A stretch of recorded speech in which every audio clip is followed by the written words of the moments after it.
course. Oh, is it recording now? It is. Is it? Good. There you go. May or may not hear me this episode. I'm Dave. This is Barstools and Bandtalk. The complete maritime music bucket list. Yeah, right. So I don't know how this is going to go. We're going to see. I will say this. Our next guest, known this guy a long time, absolutely love him. He is not only is he a character, I like to, I always hate when people say, I'm a very good this, but an even better person. That to me is a tip off that they're probably a douchebag that happens to be very confident. This guy is an amazing person who just happens to be a wicked musician, not only a guitar player, but known him a long time. Dave's known him a long time. Wonderful human being, and we're very excited to have him on the show this week. We're going to cover a lot of racetrack in this talk. I love that term, racetrack. I first met this gentleman. He was probably 14 years old. We're going to tell that story anyhow. And his first words to me is like, "When I get older, I'm going to be a conductor." I was like, that's a fucking weird thing to say. But I'm telling you right now, Warren Robert could do just about anything musically. I've been following for a long time. Sean's right. I'm probably a little bit of a geek, you know, and I just love the stuff he does. I love him as a human being. Played in a band with him. We had a band called Glory Glory. He's awesome. We're going to bring on our good friend, Warren Robert. There he is. Hey, there you are. How are you doing, brother? Not too bad, man. How you guys doing? Peachy keen, buddy. Peachy keen. Sweet, sweet. So you're living where now? Where do you live? Bedford. Bedford. Okay. Bedford, Nova Scotia. And I do believe, if memory serves me correctly, the first time I met you was when we did a show at the old Club Flamingo. The old Club Flamingo. That was a long time ago. I was playing in a hair metal band called John White. You guys were in Avacost. Avacost, yeah. Actually, yeah. And we were doing like Motley Crue and Poison, and you guys were doing Judas Priest and Iron Maiden. It was something else, and some other even more technical stuff. So known you a long time, man. Yeah, it's been a lot of years, man. That was way back, man. Mid '80s at least. I'll take you back further. So I first met you. You were 14 years old.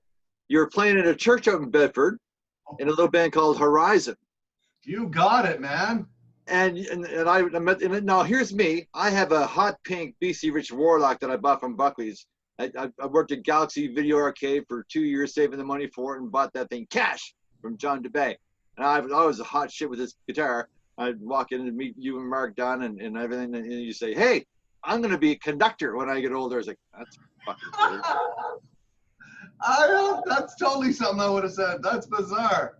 Well, Warren, just before you go on, Dave got me thinking it was Horizon, not Avacost. That's right. Yes. That was Horizon. Yeah.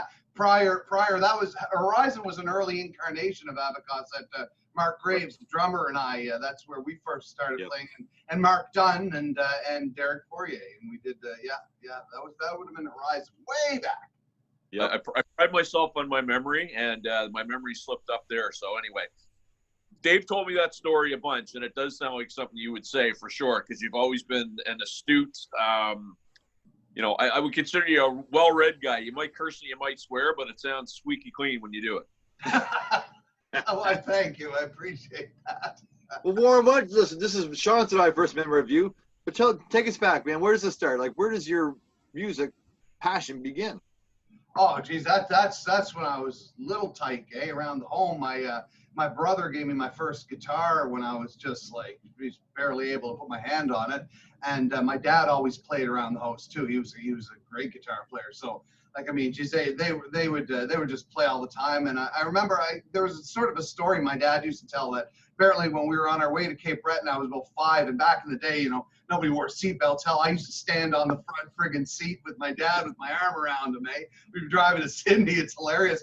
And I guess I said to him, "Hey, Dad, no, my favorite song is," or some kind of thing like that. And he goes, "What?" And I guess I sang some crazy classical piece that I might have heard on the radio or something. He was like, "Oh, wow." And so he kind of said, "This guy's going to be into music and that." And he was just always encouraged me for that. So it was always around. Dad was always playing. And then as soon as I could fit my hands around the guitar. He signed me up for lessons like 7 years old with Russ Townsend. I was learning Beatles songs and stuff. Wicked. Then listen, for those folks who don't know, and again, we're really sorry about the loss of your dad. You know, it was just a couple of weeks ago, and I know he's a big inspiration in your life for sure, brother. So we're really sorry about that. No, I appreciate that. It was a big loss, but man, the dude left a mark big time, and the memories are sweet. So it's good. Right yeah, on. sure, man. All right. Well, that's Yeah. certainly fun. So, so you started at 7. Yes. And again, I only, because, it's really weird for people that are watching this. We're in, I don't know, 11 some odd countries around the world with different members. And so for anybody that doesn't really know, HRM is now one big kind of happy family, but we were going up. It was Dartmouth, Halifax, Lower Sackville, Bedford. So Dave spent a lot of time in Halifax. I spent a lot of time at Dartmouth/Cole Harbour. I didn't really venture to Halifax that much growing up. I didn't go to Bedford hardly at all. So I never crossed paths with you that much. So what's going on in Bedford when you're up and coming and, you're learning to play and firing bands together? Well, not a heck of a lot, really. When I was younger, because it was just some friends from school and that, like the McCullough boys, and Mark Graves and all that, and it was just jam with them. But there wasn't a lot of bands or anything. Bedford was a pretty small town when I was younger. There were just a few bands, like I said, the McCullough boys doing the Straitjacket stuff, which was awesome, and what have you. It wasn't really till we started gigging when venues opened up, like the ones we talked about, Playing with the Horizon, that I actually started meeting other bands and meeting dudes like you guys. And that, because much the same as you guys, I didn't venture out from Bedford. I didn't actually get a driver's license till I was 25 myself. I was too busy staying freaking Phrygian modes in my basement. I was like, didn't want to drive, didn't want to do nothing. So anyway, finally I got it when I had to. But no, I didn't venture out much either. I still don't. I'm just still always home unless I'm playing. Well, and we used to, there was real venues for guys like us when we were coming up because we couldn't get into the bars. We used to play house parties for God's honest truth. I mean, you guys might have done that too. Oh, absolutely. Yeah, we absolutely, like up the hill here on Monarch, a good friend of mine who I won't name or whatever, used to have some pretty doozy parties, and we played there. Yeah, host parties and even in the early days of Avacost, playing like frat houses and stuff like that. Absolutely. Other than that, there wasn't much actually in the early days of Avacost. We wanted to play so bad. I remember we used to go. There was an old fish hatchery up in Wellington that was abandoned. We used to sneak out there on weekends and set up our gear, and we found there was one plug that had power. It was active. So we plug into it, scan the power, and jam until somebody told us to stop. And then one night we actually brought our gear into Point Pleasant Park or tried to set up, and they're like, "No, boys, you just can't do that. You just can't jam here." That's very armored saint.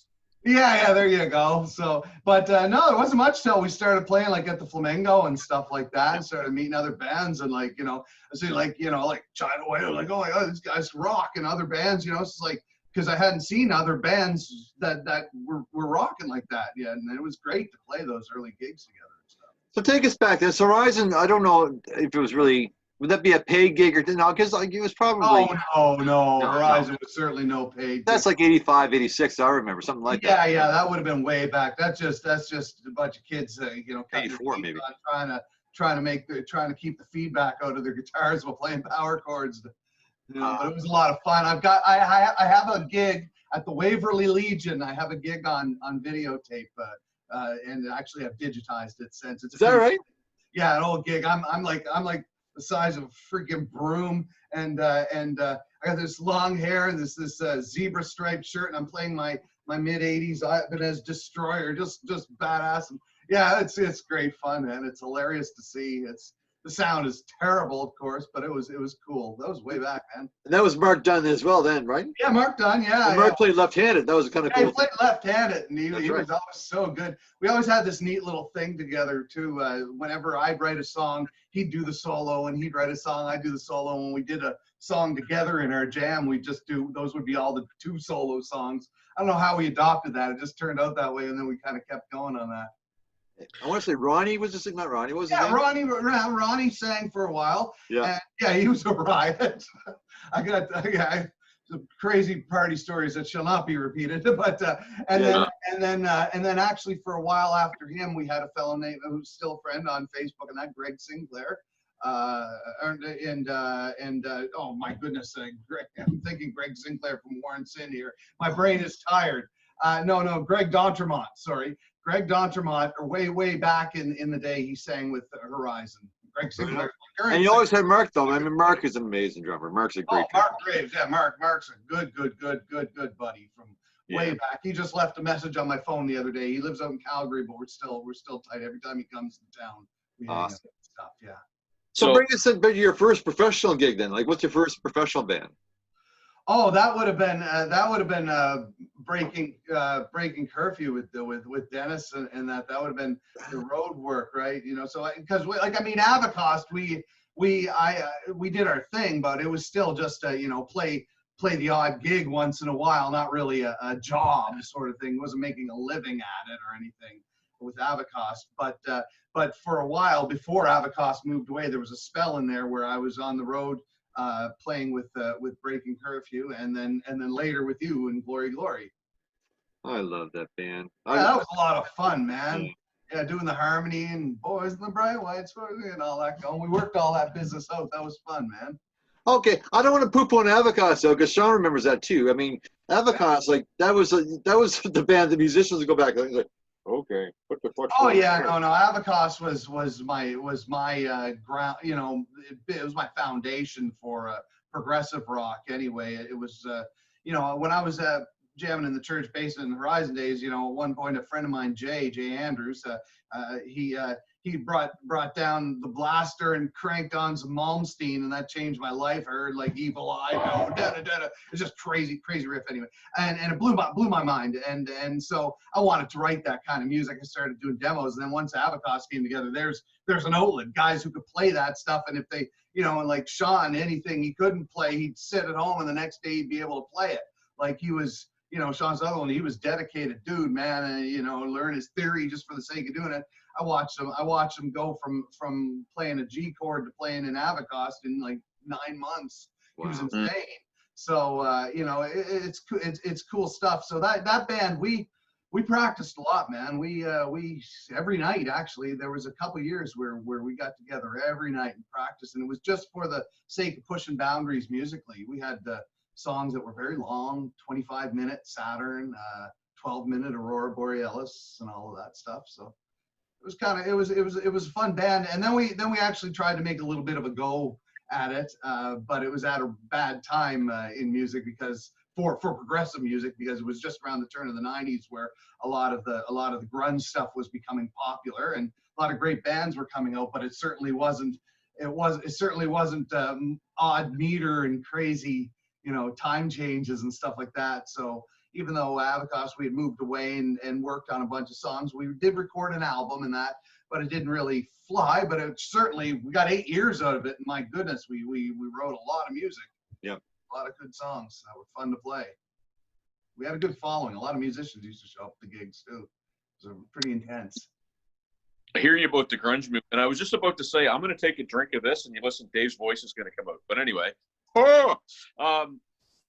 So I feel your pain with the grunge movement, because Jack Butler that I was in, we got together the same week Sloan did.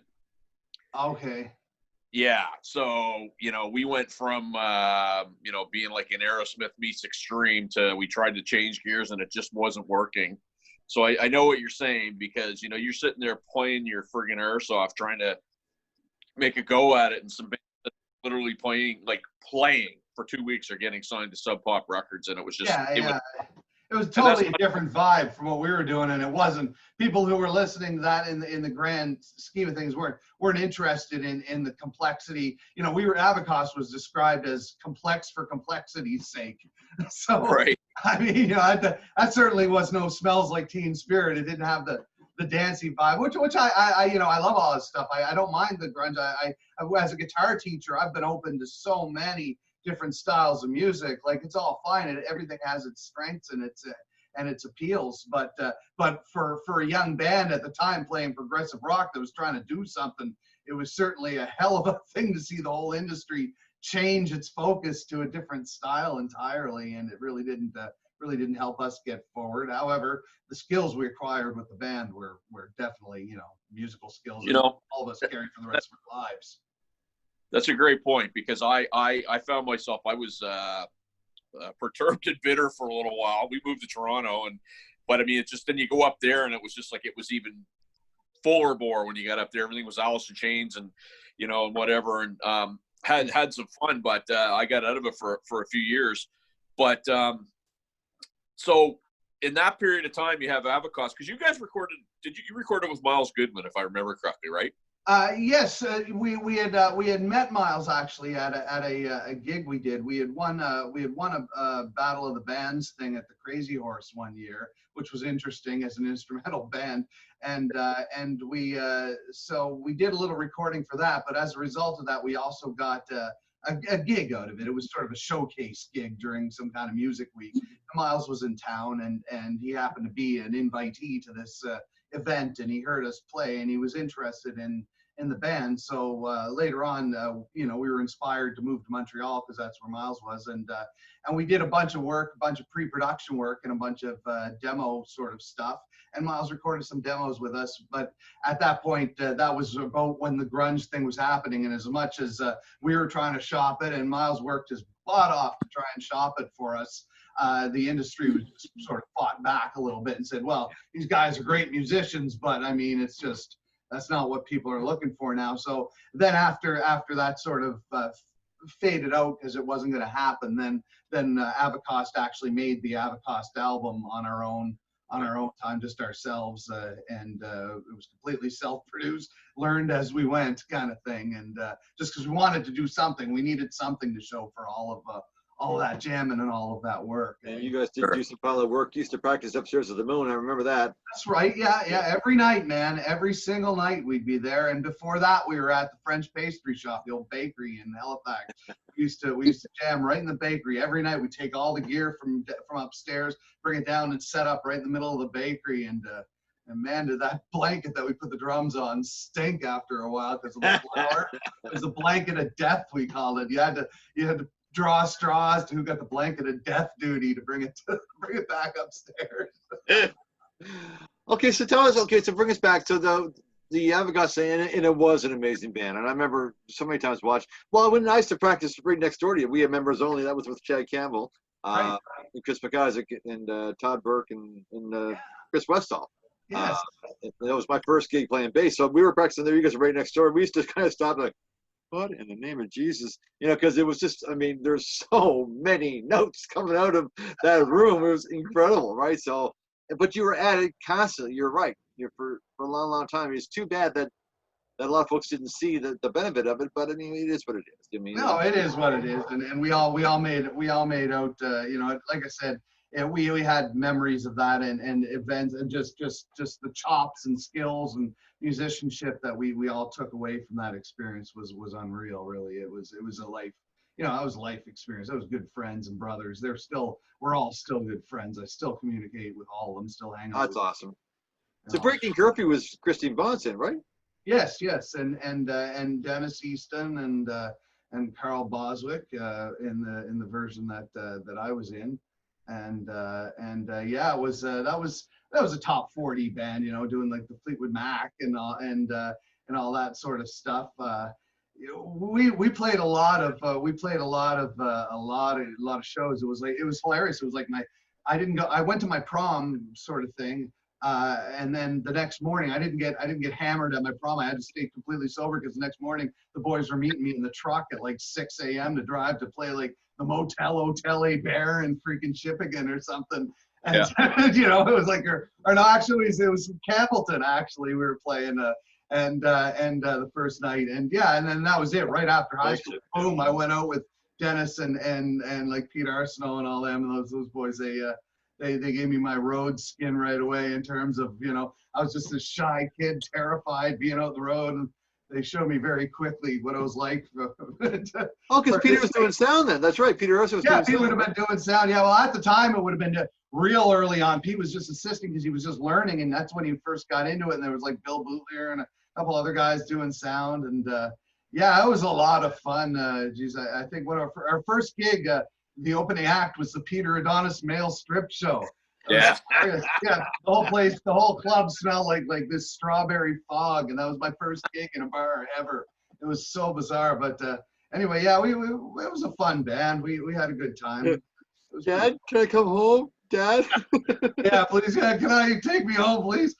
So it was pretty funny. The boys, taught me the whole pranks and debauchery thing of the road, and it didn't take long to get into the shenanigans. So,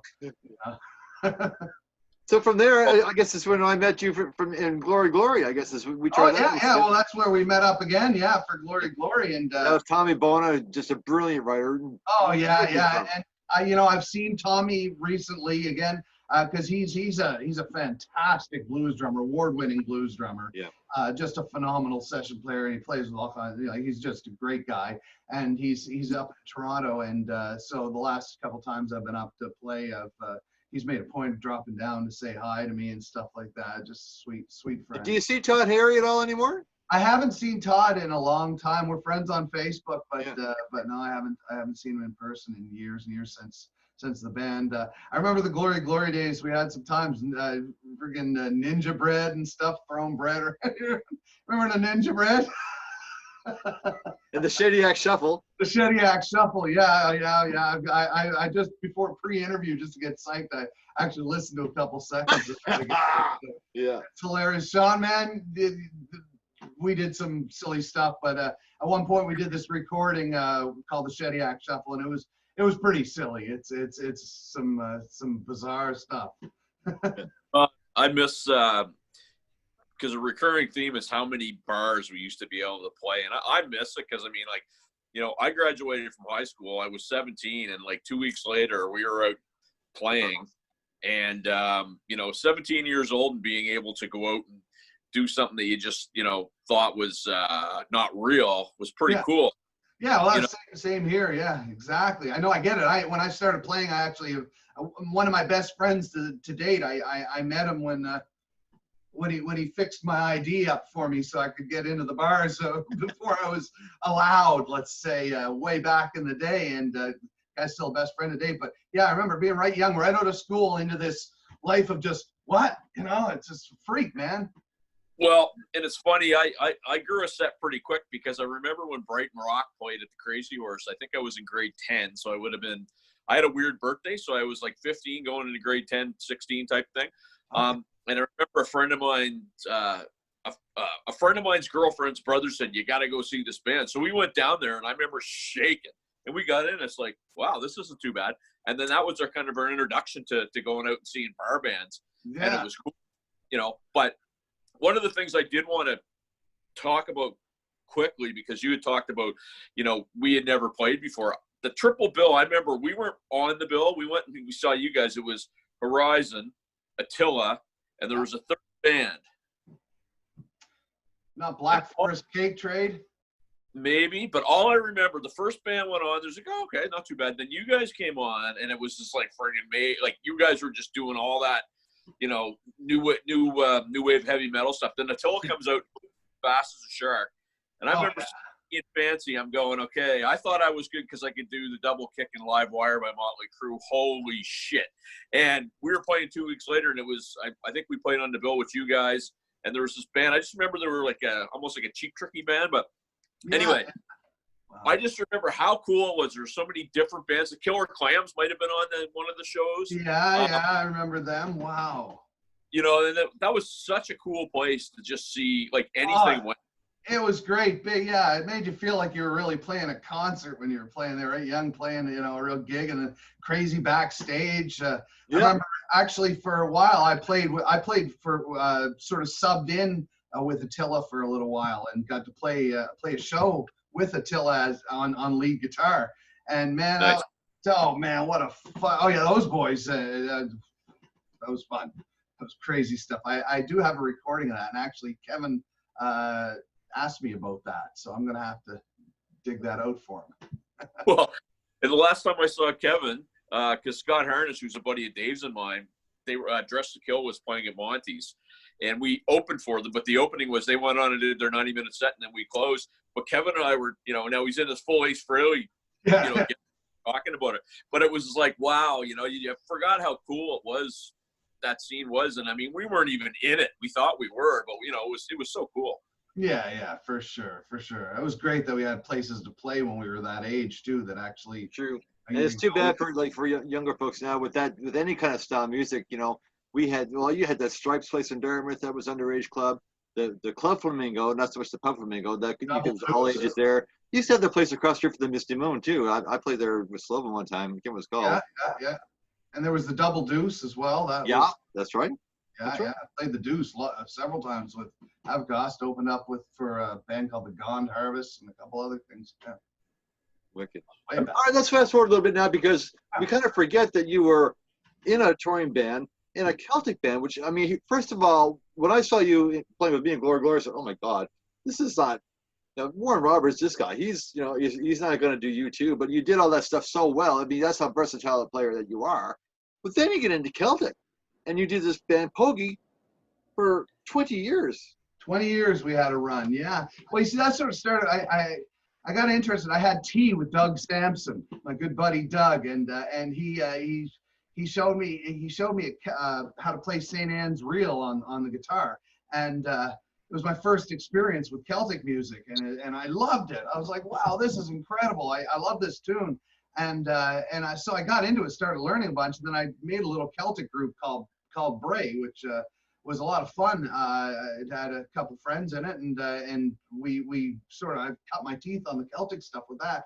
And then at one point, I got the opportunity to meet up with Ray Matty, and we basically, through a long story, we evolved from the Ray Matty band into Pogie, and we had a 20-year run where we were playing big festivals all across North America, mostly Irish and world music festivals and folk festivals and stuff like that. Playing like the Kansas City Irish Festival in front of 15,000 people. I'll going ape shit for it. It was a lot of fun, right?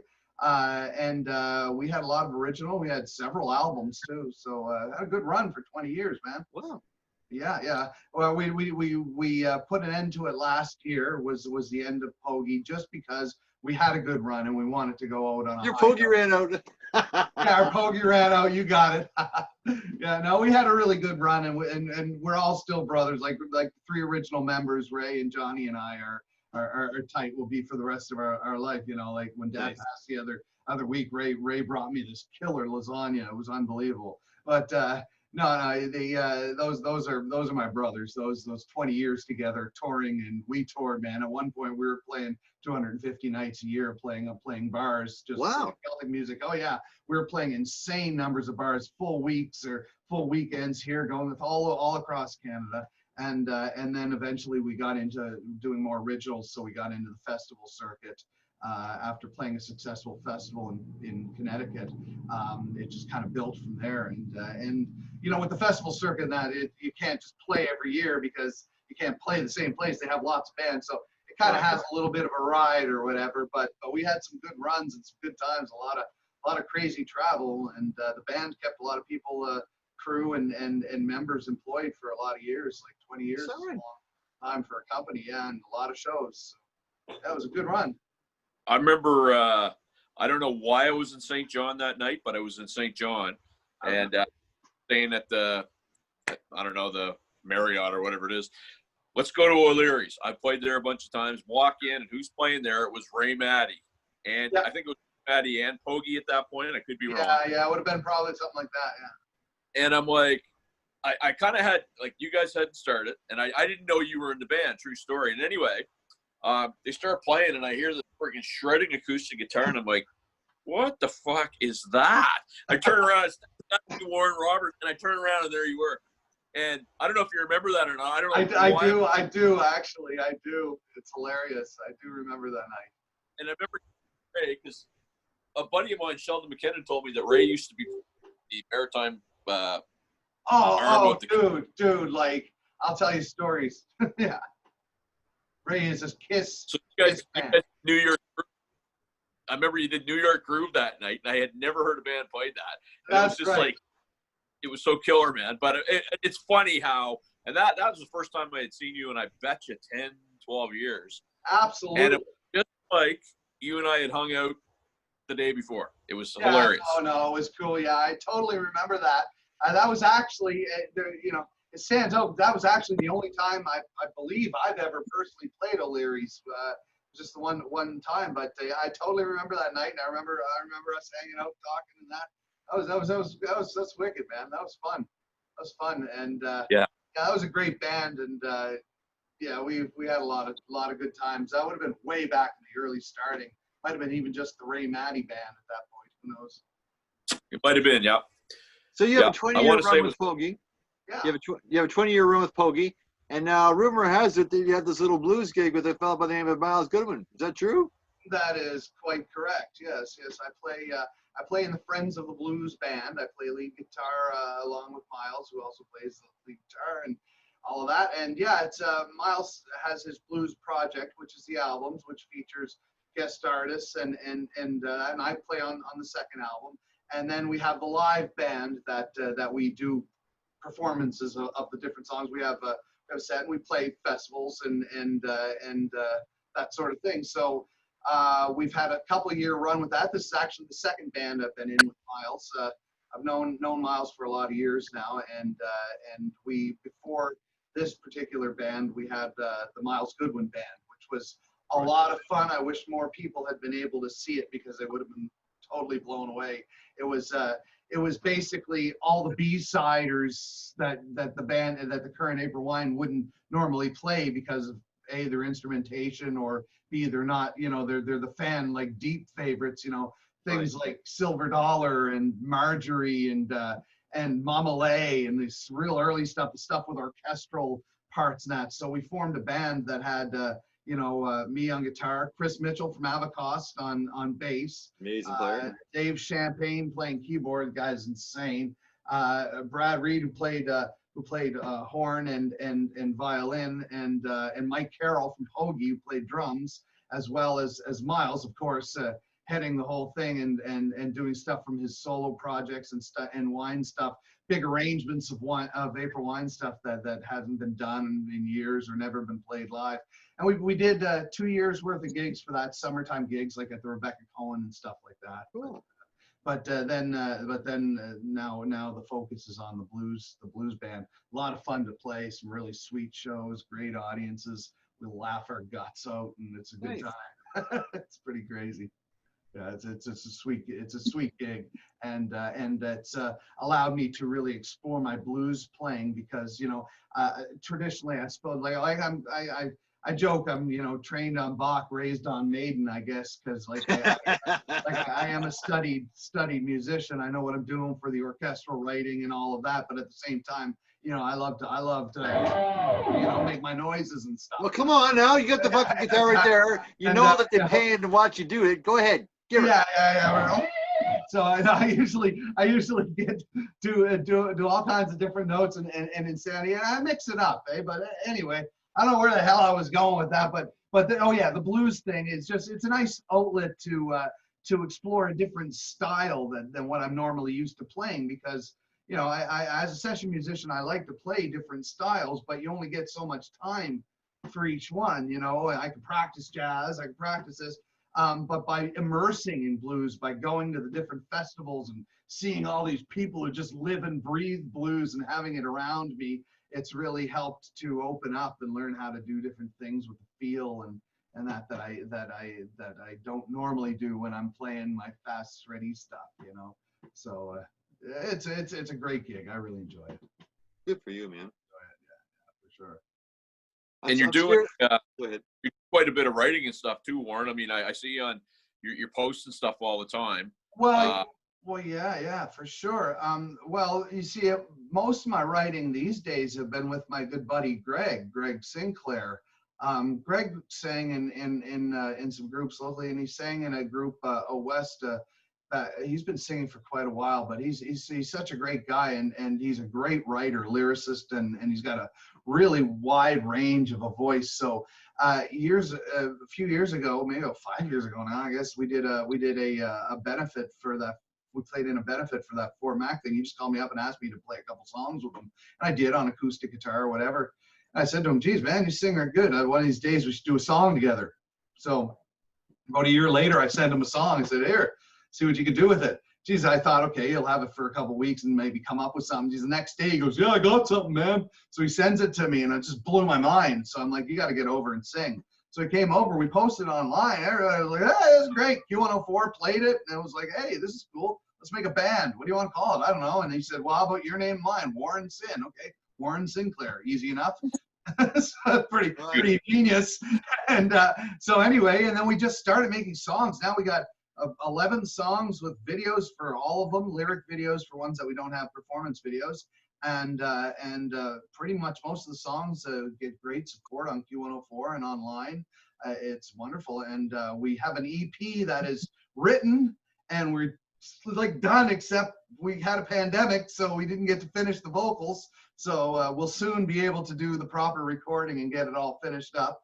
And then Warren Sin are going to have a new EP. So that's what I've been writing mostly, is stuff with Greg. But I'm always trying to do, like, stuff always comes out. So if I'm doing a new instrumental, like I did one on May 1st, that was very important to me, and I wanted to get it out of my system. So I played it and I recorded it. But yeah, I just love writing. It's my favorite part. When my students write, it freaks me out. I love it.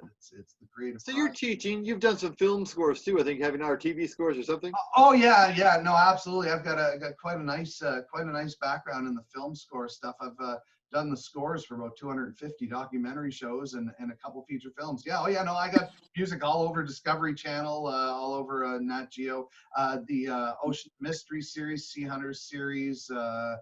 There's all kinds of them. I've done a bunch of supernatural investigator shows.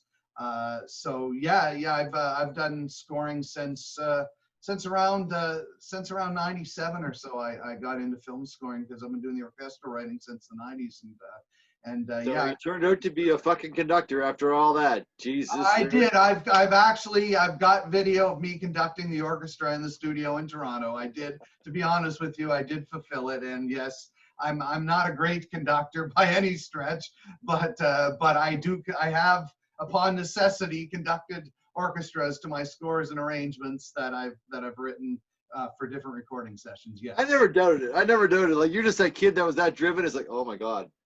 Gotta remember this kid's name, because he's different. He's a different cat altogether. Right? All right, I'm gonna geek out for a second. So let's talk about gear for a second. So what now in your hands looks like? To be honest, my glasses on, looks like a Jackson. This guitar is a sweetie. I have lots of different guitars, but this one is one that I've had. This was my Avacost guitar for most of it. This is a mid-'80s, the real deal Jackson, 24 frets, so it screams. Again, this one plays like a pan flute. And the tuning stability is unbelievable. You probably shouldn't do this to your mid-'80s Jackson. It's probably not a good thing, really. I don't think you should do this.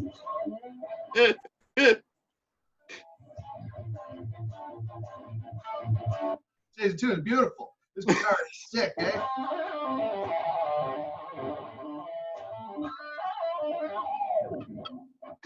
Pretty sweet. That's a beast. So yeah, the Jackson, man. It's 24 frets, neck through, sexy butt on that. No, Floyd Rose. It's not stock pickups. The pickups that came in were crap. So I put these as a DiMarzio D Sonic, and these are a couple of the Malmsteen, the HS3s or whatever. So, but yeah, this thing's a bit of a beast. I like it. Bit of a fan of guitars. Yeah, a bit of a fan of guitars. Yeah. Okay. So, would you say that's your prized possession now? Because I know. Well, I hate to even start. Oh no, I've got a problem. I suppose. Let me see. This one here is probably one of my prize right here. This is that's my baby. Yes. That's a 1963 Fender Stratocaster, a real one. So yeah, that one there is. Nice. That one, yeah, that one's my baby. I love that one. But no, I've got a rack full of some sweet guitars. It's kind of what I do. So as it's nobody shits on the plumber for all the wrenches, right? You know. Fair enough. Like, that's the carpenter. Oh, you got some shitload of hammers, dude. So hell with it. That's what I do. So that's my excuse, and I'm sticking to it. Damn it. Right on, brother. Right on. Yeah, you know what I'm saying. So yeah. No, Oh, go ahead. Well, no, I hear you on the collector side, because I mean, I'm not nostalgic, or I don't get close to any gear per se. I've got a ride cymbal I've had since I was 13 that I love, and I collect snare drums, and anything else is just kind of disposable for me. But I do get how when you find something that you like, it's really hard to get rid of and put away. Well, that's just it. I've saved most of my guitars, and I have moved a few guitars, but I'm not like a big. They don't cycle through me. I usually play the hell of it, play it into the ground, or put it away before it gets played into the ground, or whatever. Like certain guitars, like this one's extremely special to me, so I'm not throwing this on an airplane, right? I've got my airplane guitars, and I've got my, my stage guitars. I got my drive to gig guitars, and there's got to be an excuse for all of them. Makes sense. Yeah. Yeah. Tell me about these picks. These picks are made by Rob. Rob is the pick master. He is I call him that, pick master, when in my correspondences. Rob Edney. They're Hawk picks. They're custom made in the UK. They're not cheap, but they're worth every penny. Then that's because everyone is handmade. My particular ones, we worked on a few until we got the specs the way I like it. And it's got grip. Well, they call them grip holes. I call them index holes. It really lets me feel the subtleties of the pick. And the end is beveled. So, a second here, I'm dry. This may or may not have alcohol in it. This does. Yeah, no, so does mine. So yes, this has a beveled edge on it, eh? So it's really a fantastic pick, and the material that it's made out of, it's just stunning. It looks beautiful, and it feels wonderful. And the tone, it's a nice blend when you're doing hybrid picking and mixing up, between it just blends with everything. They're just fantastic picks, and they last me forever. So yeah, I'm one of their, I'm on their artist page there. I guess so you could say I'm a Hawk artist, a sponsored artist. So it's kind of a cool little endorsement or whatever. It's special, and they're really cool picks. I really love them. Yeah, they're so in the UK. must be like with my drumsticks, because I use the head drumsticks, with the sleeve. It's just because of a wrist problem that I have. But yes. If I accidentally throw it out in the crowd, I'm going out in the crowd and grabbing it back.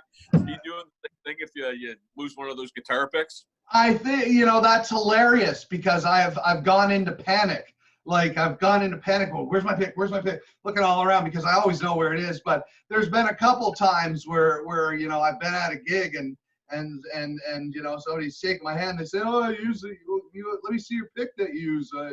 And me being whatever, I let them see, and they grab it, put it in their pocket, walk away. I'm just like, no, it happened. But anyway, yeah, these are pretty special. I don't have an endless supply, but I have a few. Watch out for Eddie Duggan. He's a big pick thief. I'm gonna tell you. Oh yeah, now. Okay. Well, I'll if I go see him, I'll bring. He's a little guy. If you get your pick, I know. I'll bring my other picks, my imposter picks. Yeah, get the cheap ones. Yeah, that's right. What about amps? What are you using for amplification? Your favorite amps right now? Oh boy, this is a good one. For most of my stuff at home, actually, just because it sounds great, I'm using a Fractal Axe FX 2. It's a great unit. It's a rack mount unit. A lot of artists use them for effects and for recording. It's a direct thing, but man, it just sounds sick. But in the background, I don't know if you can see way back there, but I have two Marshall half stacks. One of them is a Rick Onslow modded JCM 800 from the early 80s Canadian edition. It's absolutely insane, with an old cabinet under it. And then I've got a TSL 16 behind it. And then behind that, I've got an 18-watt Plexi that I built myself. I built the amp. It's a tube amp, a DIY tube amp. It's really cool. I love it. And also I use for clean tones, I have a vintage mid-70s Fender Twin. Nice. In the back there. So I use that, as well as back here I got a modded Blues Junior that I did the Bill M mods to that sound incredible. So got a nice little selection of amps. Typically when I'm gigging, with Myles and the blues stuff, I'll look for like a Fender amp, like Fender Deluxe or a Hot Rod Deluxe.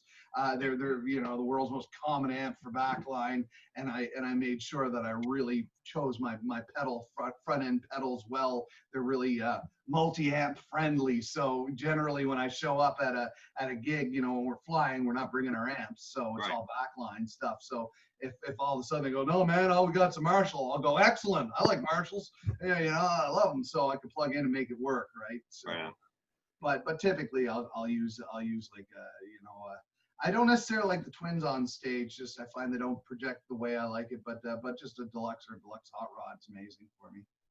Seems to work. You brought something up, Warren, that's interesting that as a teacher, I would think might be interesting to impart on a student, because you bring up the backline, and I know because I've done it too, where you have to literally go in and you don't have much of your own gear, and you have to play something that's supplied by a club or a venue. Yeah. I used to be so incredibly picky about if I couldn't play on my own gear, I couldn't do the gig, and you just kind of learn that that's not the way life works. No, so, it doesn't work that way, yeah. What would you tell a student about that? Because it literally took me playing 10 years at the Ale House on Wednesday nights and using other people's gear to get over it. What would you say to somebody that, to coach them through that? Well, I think in the honesty, like you just said, it's just be honest about that's really not the way it works. And yes, it is strange. Like, it's happened to me where, I feel comfortable as heck on my guitar. I can play it. I set up a beautiful tone. Then I go into a room and all of a sudden, like, there's carpeting here and this is wrong and that's wrong. And the sound just goes, and it feels like that, you're having sex with lukewarm water or something. Like there's nothing, right? And and it's just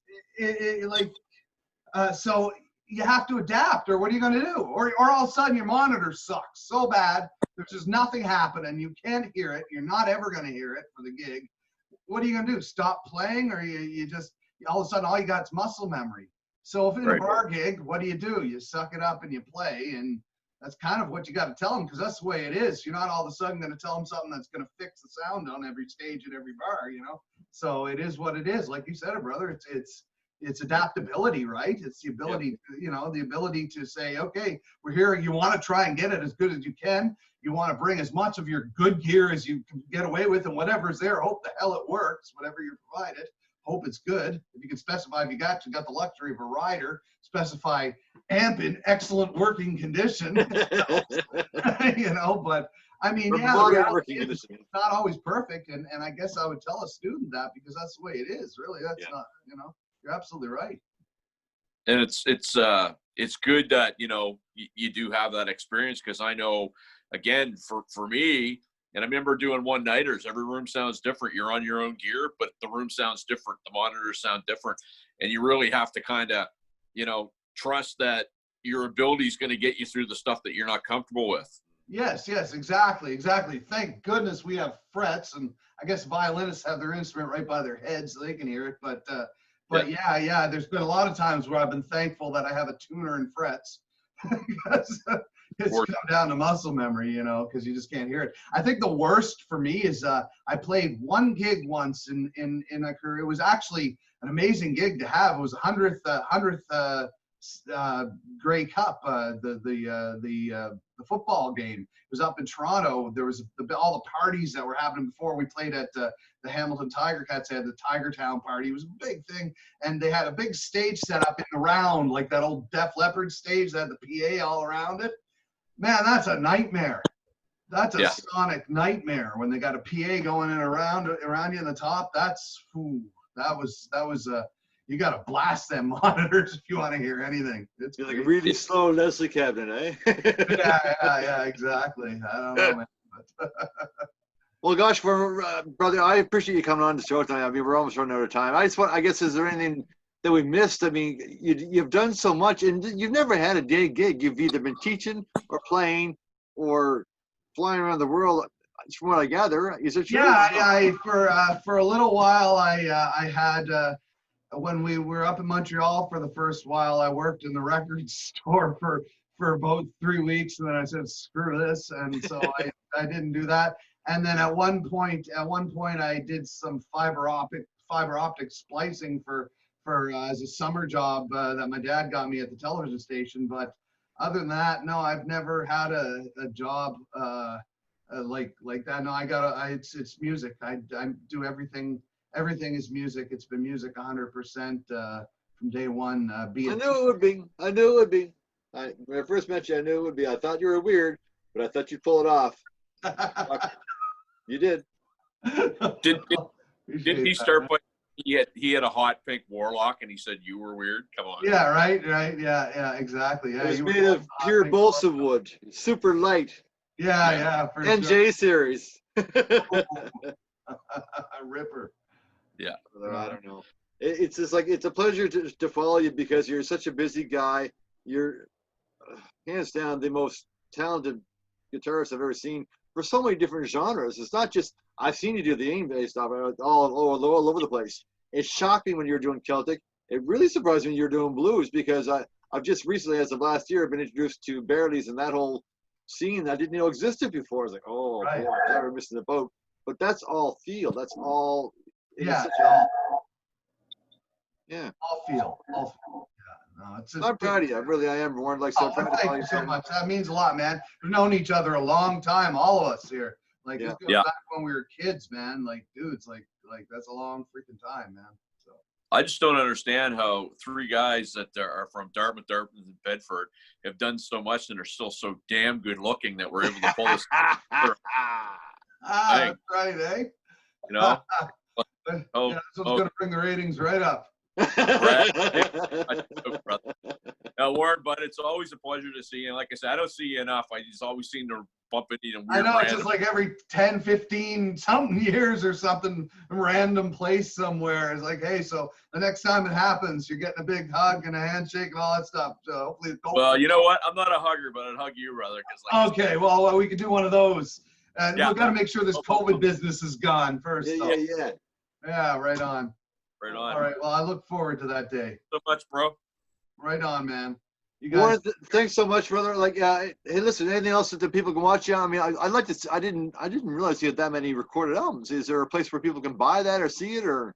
Well, all my stuff is on iTunes, you know, and basically, if you go to any of the streaming services, any of them, Spotify, you name it, it's you know, and you type in Warren Robert, they're my solo albums. I got 4 solo albums that are all instrumental shred that are on there. Well, 3 of them are instrumental shred, and 1 is a recording of Mozart's Requiem Mass that I did for. It was instead of the choir, I did the choir parts on my electric guitar. So it's quite an interesting take on it. It was, I know it's a little weird, but it worked. So why the hell does the Trans-Siberian Orchestra not giving you a call to go do a show with them, man? Because that'd be right. I'd get on the plane in a second. That'd be sick. That would be an awesome gig. Yeah, that'd be pretty insane. Yeah, but no, the albums are all on Spotify, everything, Pogi, iTunes, you name it. It's all it's out there. You just have to look for it. Now, are you writing? And should ask this last question with the new Myles project, Myles in the Blues, Friends of the Blues. Are you writing with that group as well, or? We're throwing riffs. Myles does most of the writing, but you know he's doing a couple collaborations, and we've thrown a few riffs into the pot. We'll see what happens, how it goes. You know, we started on it. Now he's been doing a lot of writing now on his own in the isolation, you know, but. Because when we started really working on the stuff, we had just started setting up a whole bunch of stuff to get going, and then boom, we're not allowed to hang out anymore. So so we're just kind of, you know, just getting excited on the phone for waiting for the day that we can just start making music again, and we'll see what comes out, you know. So. Well, y'all gotta watch for Warren Robert. I know I will. Sean will. I mean, like, and we're really looking forward to seeing you get together, have a real drink as opposed to a virtual drink. So we'll do that. Yeah. Thanks for coming on the show, Warren.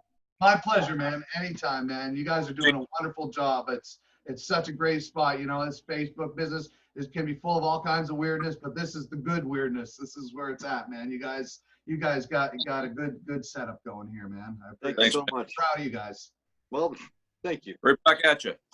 Cheers, boys. There you go. All right. Take care, brother. Yeah, later on, man. All right.